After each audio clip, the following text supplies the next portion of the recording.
Bonjour la famille. Non, mais sincèrement, je pense qu'il y a des gens qui s'ennuient dans ce pays. Voyez-vous? Parce que chacun a la recherche d'un sujet pour parler. Vous êtes tranquille.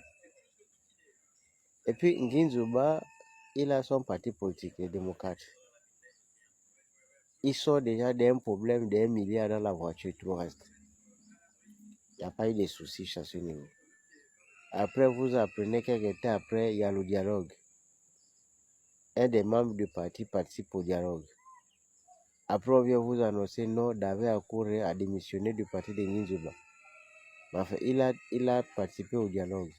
Il est membre du suivi des actes de leur dialogue en question. C'est normal qu'il parle. Il crée son parti. Et ça ne peut étonner aucun Gabonais si demain on apprend que David a rejoint les rangs du PDG. C'est aussi simple que ça. Qu'est-ce qui peut étonner? Parce que moi, je ne comprends pas pourquoi on dit Nginzuba en train de recevoir l'humiliation de sa vie politique parce qu'il y a des gens qui partent. Mais qui part même?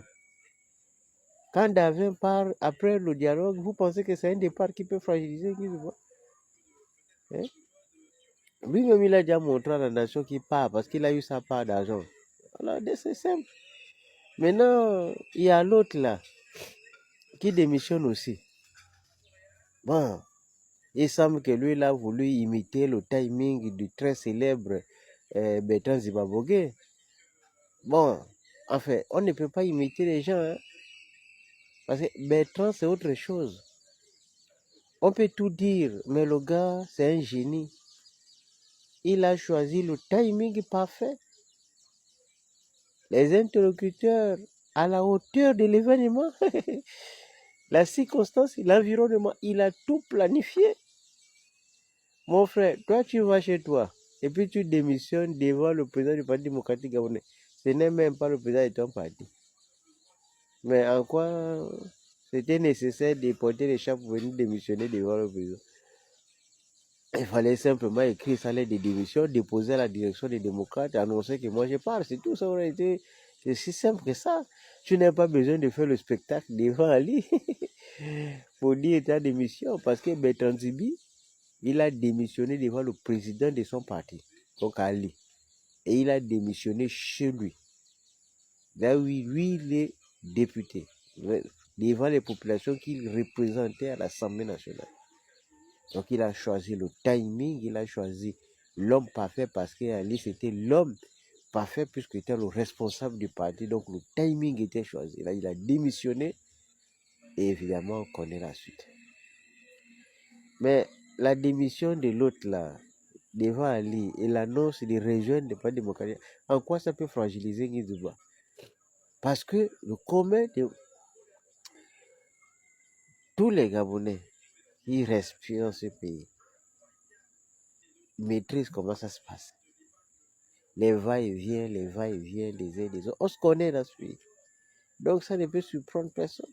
Donc Nginzuba n'a pas besoin d'être fragilisé par départ. Parce que moi, je pense qu'il y a des personnalités, quand ils quittent le navire, on peut sentir quelque chose. Les gens valeureux comme le Major Rémi Yama. Voilà. Ça, c'est quelqu'un, si tu travailles avec, il te quitte, tu peux regretter. Mais les crocodiles, là, cette opposition des crocodiles, là, et cette société civile, et puis à tous les niveaux de la société, il y a des corrompus à tous les niveaux de la société. Et c'est ceux-là, quand ils démissionnent, vous allez dire qu'ils sont partis. Il n'y a rien du tout, on s'en fout. Non, sincèrement, il n'y a aucun regret. Si quelqu'un décide de partir, il part. Je ne sais pas ce qui va arrêter Nginzuba. Il a un parti qui fonctionne. Quelqu'un part, quelqu'un d'autre remplace, c'est tout. Le parti ne peut pas s'arrêter parce que Nyumba et autres, David est parti. Non, c'est remplacement numérique, c'est tout. Il y a du personnel. Bon, ciao. Ne comparez pas. C'est pas les démissions. C'est le gain. Le Gabonais, c'est ça le gain. Cherche le gain. C'est à cause du gain qu'on va le payer.